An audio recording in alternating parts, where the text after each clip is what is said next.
Welcome back to Southern California, the NASCAR Camping World Truck Series. Under the first caution of the day, Brian Scott spinning off the front bumper of Mike Skinner.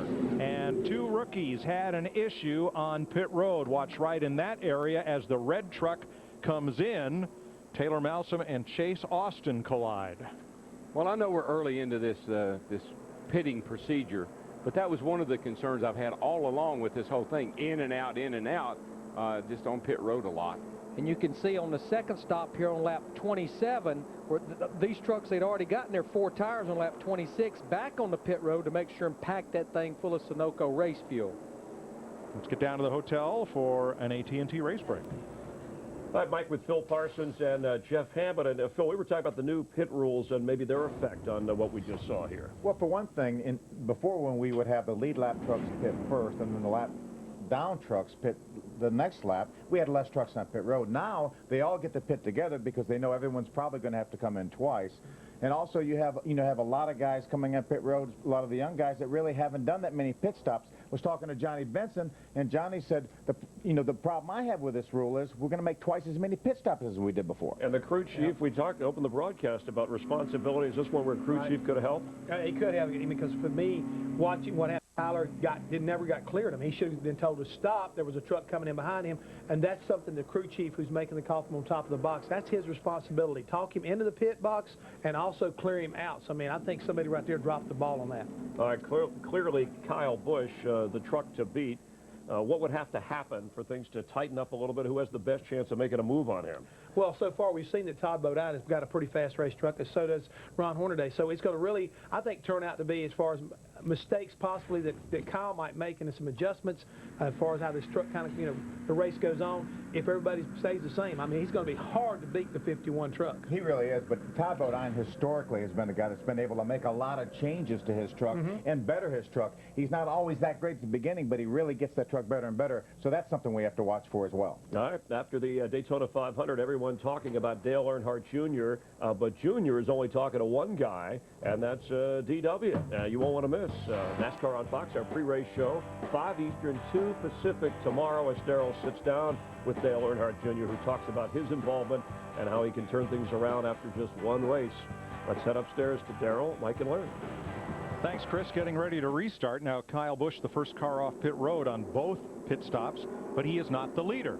Chad McCumbee, driving the 07, made only 1, not 2 pit stops in that GPSstore.com Chevy. He is the race leader. But that was something that even Kyle Busch had considered when he said, well, you think we ought to take tires or not? So we'll see how it works out. Got a set of tires to play with.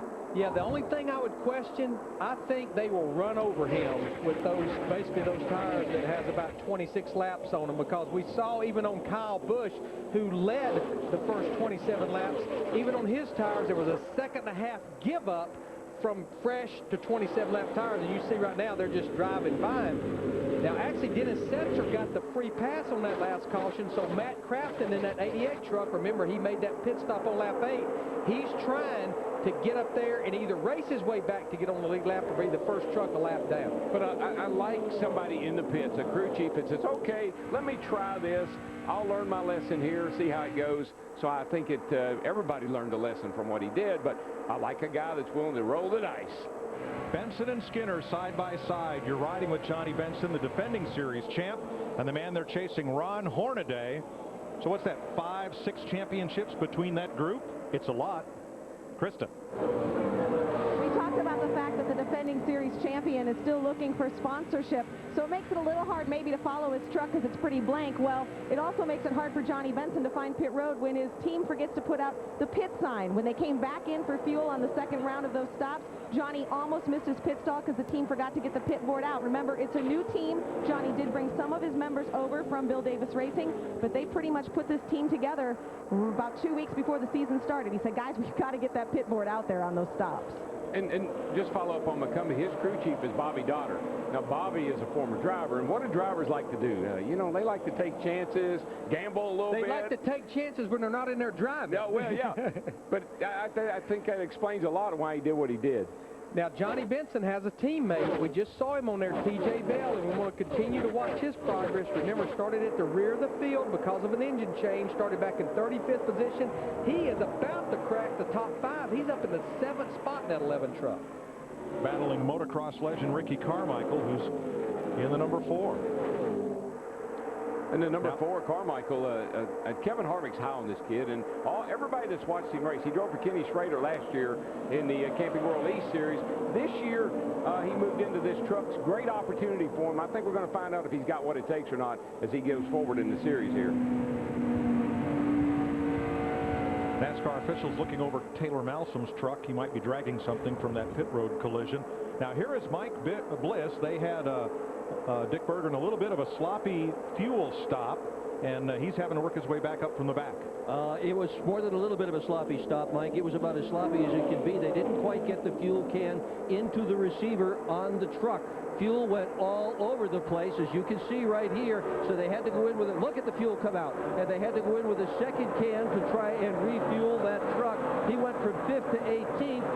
Right up pit road from him, Rick Crawford, on the other hand, the fueler put an empty can into the truck. No fuel in it. And it took them a while to figure out that can was empty. They put a second one in. Crawford does not have enough fuel to get all the way to the end of this race.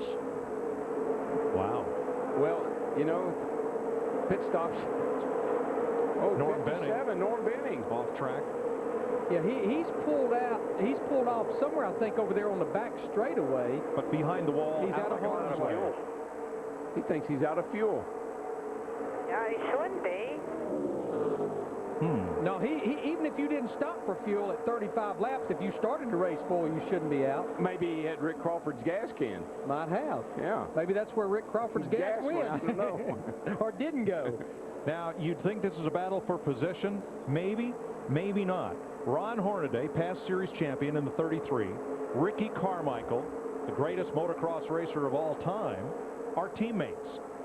Looks like Ricky is going to school on Ron Hornaday. Krista? Well, Ricky Carmichael said he has a lot to learn. He's coming into this series with his eyes and ears wide open. He really has a strategy for this race. He's kind of broken it down into 2 races. He said he needs to make it to halfway and then find out where he's at and then go for the best finish. He just wants to survive and finish the entire race. So the halfway point is a big point for him. I asked his owner, Kevin Harvick, if the adjustment from winning everything every week was going to be hard for Carmichael. And Harvick said no, he's very grounded. He's got a very great approach to racing in this series. He knows he has a lot to learn, and he's willing to be patient.